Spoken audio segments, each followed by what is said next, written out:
Bueno, bienvenidos una vez más a Tincunacu. Hoy nos encontramos con una invitada muy especial, Sofía Perticone, una joven emprendedora, la cual se dedica a, hoy decíamos con Pocho, las nails, ¿verdad?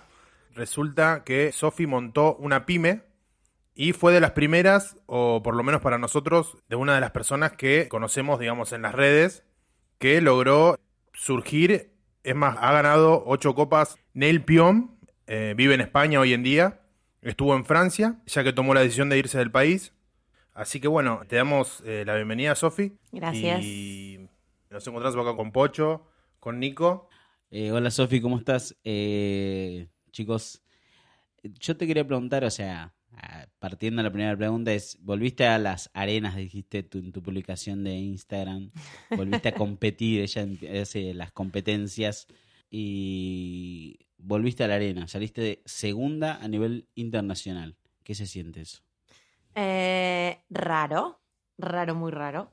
Primero, creo que cabe destacar que nunca, o sea, algo que sentí en esta vez es que nunca perdí ni logré perder los nervios cuando me voy a presentar. La primera competencia estaba temblando como una hoja. Y obviamente, si bien segunda es una gran posición y me llevó 10 años lograrlo, obviamente quiero seguir intentando por el primero, obvio. Y creo que para mí lo que considero como victoria de todo esto es que ya es la tercera vez que me presento a esta competencia global y es el seguirse superando a uno mismo, ¿no? O sea, no estoy en el primer puesto global, pero estoy mucho más arriba que lo que estaba antes. Entonces, para mí es eso, es como, de pronto no soy la mejor, pero sí voy mejorando. Para mí es eso, el principal aprendizaje. Claro, igual dijiste que como estabas nerviosa y es como que ya estamos acá como en el auge de la actualidad y todo, cómo va bien, digamos, porque Sí. terminaste segunda, es como una competencia internacional, es algo muy grande, pero yo quería saber más también como cómo empezó, cómo empezaste acá en Argentina, qué fue como lo que te motivó a decir, che, voy a hacer uñas y me va a ir bien en la vida. Bueno, lo de me va a ir bien en la vida, con pinzas. No, es una historia media loca, la voy a resumir, pero les voy a contar lo importante. Básicamente yo estaba estudiando, o sea, cuando yo terminé el colegio, empecé a estudiar medicina y estaba en la facultad, me iba muy bien, pero estaba bastante obse con la facultad, muy obse. Entonces, como que en algún cierto punto todo el mundo me decía, buscate un hobby, porque, o sea, no haces otra cosa que estudiar y quería como que no necesitaba como que aprobar, yo quería que me vaya súper bien.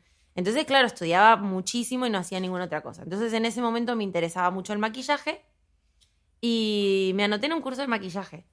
Y hice el curso que duró varios meses, no me acuerdo exactamente cuánto, pero como decirte 6. Y cuando terminó el curso de maquillaje hicimos un perfeccionamiento y en el perfeccionamiento hubo un error de inscripción y me quedó plata a favor. Y la chica me dijo, mirá, no te podemos devolver la plata, tenemos curso, y me mostró un listado de 5 cosas, pestaña, reiki, no sé, así, y fue como, bueno, uñas. Fue así como random, no es que dije como, fue súper random. Y nada, o sea, hice el curso, ya me gustaban las uñas y yo me las quería hacer para mis 15, para mi cumpleaños de 15 había hecho una súper negociación con mi mamá para que me deje hacer las uñas, o sea, me interesaba. Pero no como para trabajar de eso, ni mucho menos. O sea, yo en mi cabeza iba a ser médica. Y nada, y la primera uña, a ver, sentí que tenía como facilidad y nada, empecé y seguí, o sea, seguí haciendo muy como autodidacta. Miraba mucho video en YouTube, mucho, no Instagram en ese momento, pero mucho Facebook, mucho grupo de Facebook y fue como autodidacta. Y empecé a llevar las dos cosas en paralelo, la carrera y en ese momento hacía domicilios con las uñas. Y yo para mí no era concebible como vivir de esto, que es algo que todavía mucha gente tiene como en la cabeza, como no se puede vivir de esto. O que hoy está un poco más instalado, pero en ese momento las personas que hacían uñas era la chica que estaba en la peluquería y te hacía las uñas mientras te tomaba la tintura. O sea, era como que el mundo era cerradito y chiquitito. Y a mí no se me ocurría poder vivir de eso. Y bueno, una clienta me dijo, sí, tenés que poder, no sé qué. Y un buen día fue como, bueno, dejo la facultad. Sí. Pero ¿cómo fue esa decisión? Listo, acá se acaba. No, fue, o sea, lo venía repensando Y yo sabía que la parte más difícil, de hecho lo fue, era comunicárselo a mis papás, porque mi mamá es una pro de la facultad. O sea, mi mamá, ella me decía, estudia, aunque después te guardes el título y hagas otra cosa, pero tenés que tener un título. Y era como combatir eso, y de hecho fue duro en su momento porque mi mamá estaba como, bueno, seguro que es una faceta y se le va a pasar. Y yo como, no. La típica. Claro, claro.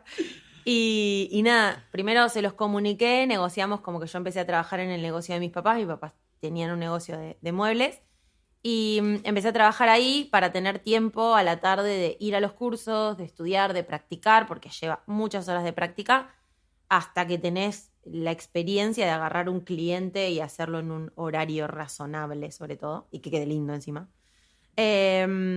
Y nada, y se fue dando, o sea, empecé a ir a las exposiciones, empecé a ir a los cursos y qué sé yo, y los clientes empezaron a venir, y en un momento yo estaba atendiendo en el quincho de mi casa y fue como, bueno, necesito un espacio, y ahí sí mis papás ya estaban como más, bueno, entendemos que esto es un trabajo y ya no una faceta, y ahí sí siempre agradezco que, o sea, que así como te digo, en su momento mis papás entraron en crisis, después también mis papás me entendieron y me ayudaron y me prestaron mi primer espacio para que yo empiece, y simplemente la agenda como que se fue llenando en un contexto también en el que no había tantas chicas que hagan uñas.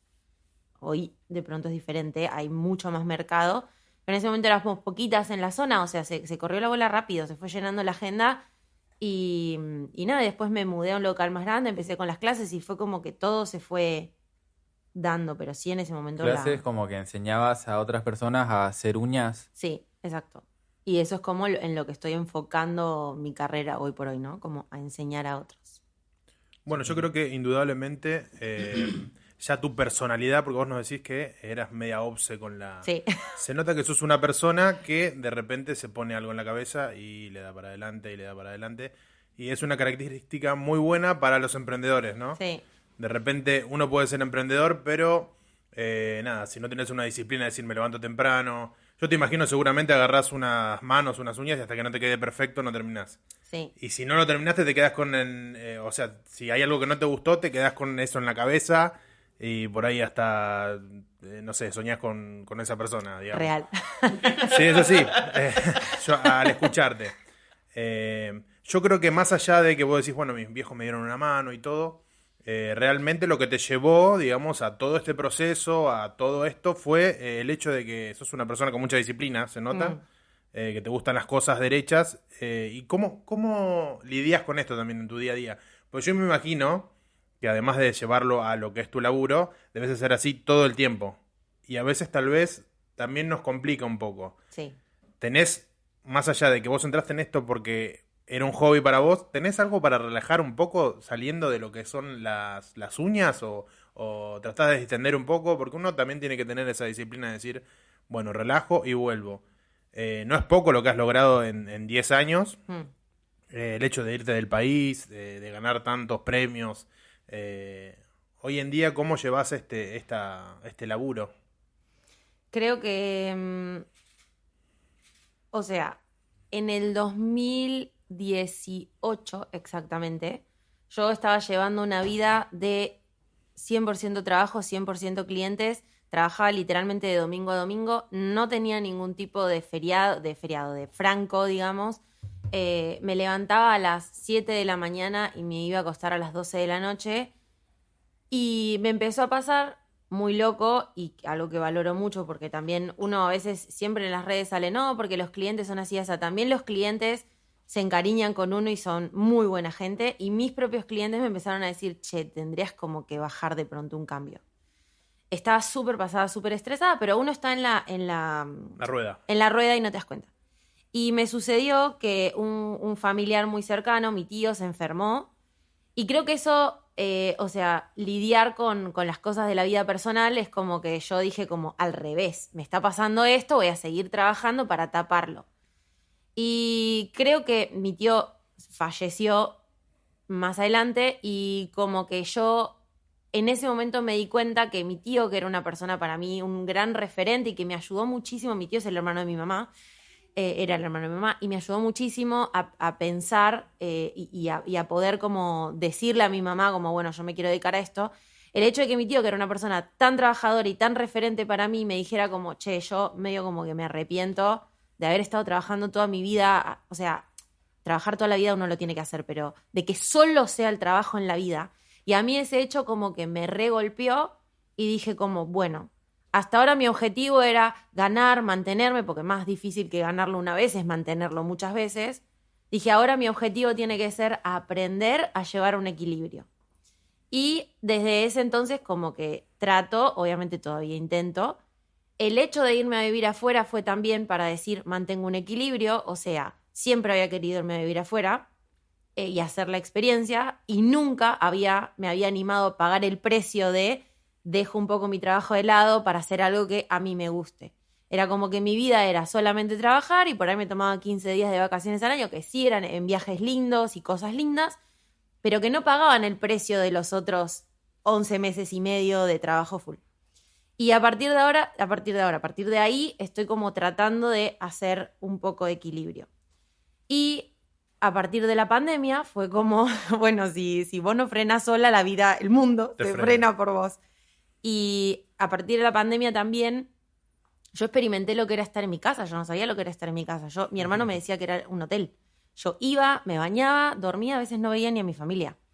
Y como que empecé a bajar un poco, o sea, todos los éxitos que uno tiene, también, o sea, yo creo hoy, la Sofía del 2017-18 te iba a decir otra cosa, pero la Sofía de hoy te dice, todos esos éxitos no tienen ningún valor si son al costo de tu vida, literalmente, porque era mi vida, era mi salud, no tenía tiempo para ir al médico, no podía verme con un amigo. Literalmente, si alguien me decía, che, nos hacemos un rato para comer una pizza te doy turno de acá a un mes y medio, porque yo hasta las 12 de la noche, de acá a un mes y medio, tengo turnos. Y creo que ese es como mi desafío y mi objetivo ahora, poder encontrar un equilibrio y hacer cosas que no sean solamente trabajar. Y respecto a la exigencia, sí aceptar que si bien yo soy muy exigente, muy estricta y quiero que esté perfecto, y por eso también me gusta competir, porque es como cuando das un examen, de pronto no te pones a rendirlo, a leer todos los libros y no tienes una fecha que capaz te relajás. Bueno, para mí la competencia es eso, me dice, bueno, hasta esta fecha tenés para hacer lo mejor que podés hacer. Pero también entender que es algo manual, que me cuesta un montón, te lo digo, pero lucho conmigo. Decir como, bueno, es algo manual, no es perfecto como una computadora, de pronto no te va a salir todos los puntos que en una competencia analizan perfecto, porque es algo artesanal. Claro. Y también como aceptar eso. Y cuando lo veo, mi primer instinto es, no está perfecto. Después dice, o sea, la otra mitad de mí que está haciendo su esfuerzo y está aprendiendo, dice como, bueno, pero está muy bien, tranquila, estás mejorando. Claro, hay una conversación como... Yo a veces me pasa conmigo mismo, ¿no? Dale, relájate, date chance, Sí. ¿entendés? Porque a veces me pasa hasta el hecho de estar manejando, yo soy emprendedor también, y a mí me pasa que, por ejemplo, una clienta se me quejó el día anterior por una pizza que no tenía piso, y yo voy en el auto el otro día pensando en la pizza que no tenía piso. ¿Y a quién vas a matar o a quién no vas a Claro, retar? digo, no me va a pedir nunca más en la vida, y al otro día por ahí me vuelve a pedir, y me dice que tenga piso. Mm. Y como que ahí vuelvo a mí y digo, respiro. Y digo, bueno, no es... Por eso te escuchaba hablando, bueno, creo que a todos los emprendedores igualmente le pasa, porque Sí. si uno no tiene esa exigencia y no tiene esa disciplina, no es emprendedor. Generalmente vos ves por ahí otras personas que han trabajado conmigo, familiares, o me dicen, ¿cómo haces? Yo la verdad que si me tengo que levantar a las 6 de la mañana para amasar, no lo hago. Y bueno, y eso marca la diferencia y es el hecho de, también esto de competir, es como que te da razón, ¿no? Porque si uno hace siempre y el otro no te da un feedback, es como que no sabes si estás bien, si estás mal, si... Pero yo me voy a poner más cursi. Pero creo que también los emprendedores, en rasgos generales, no el 100%, porque sabemos que por ahí no, pero lo que para mí te motiva y para mí te hace como hasta imparable es que tenemos la suerte, la gran mayoría, de hacer lo que nos gusta. Claro. Que eso quizás no te lo da un trabajo o sea, un trabajo que vos haces solamente porque necesitas cobrar un sueldo y ya. Uno encuentra pasión en lo que hace y para mí cuando vos tenés pasión y encima tenés un objetivo o un plan, sos una locomotora, sos imparable, o sea, vas ahí, yo literalmente hasta que no lograba, o sea, no me importaba qué estaba pasando alrededor, ni cómo me estaba sintiendo, que no digo que esté bien, pero es como que para mí te vuelve imparable porque tenés tan claro tu objetivo y te gusta el proceso, te gusta lo que estás haciendo. Es como, dale que vamos, no pasa nada. Y creo que eso para mí es como un combustible súper, o sea, a veces infravalorado, pero que es clave. O sea, ¿Sabes cuándo creo yo que por ahí ya pasás una barrera y decís, bueno, pasa a ser más que un hobby, más que emprender, más que todo lo anterior, el hecho de poder enseñarle, qué sé yo, a Nico, mira, esta pizza, por lo menos yo, se hace así, lleva tanta cantidad de salsa, lleva esto, y a mí me gusta que quede con piso y que quede el borde dorado y así, y verlo a Nico que lo haga y lo deje así, para mí eso ya es otro nivel, digamos. otro logro. Claro, y ahí ya pasa a ser algo diferente. A mí me pasa, y te veo a vos también, y digo, capaz te pasa lo mismo que a mí. A mí me cuesta mucho, sé enseñar, pero me cuesta mucho, le busco la perfección. Mm. Demasiado la perfección. Me dicen, ya, pará, te está pasando, ¿entendés?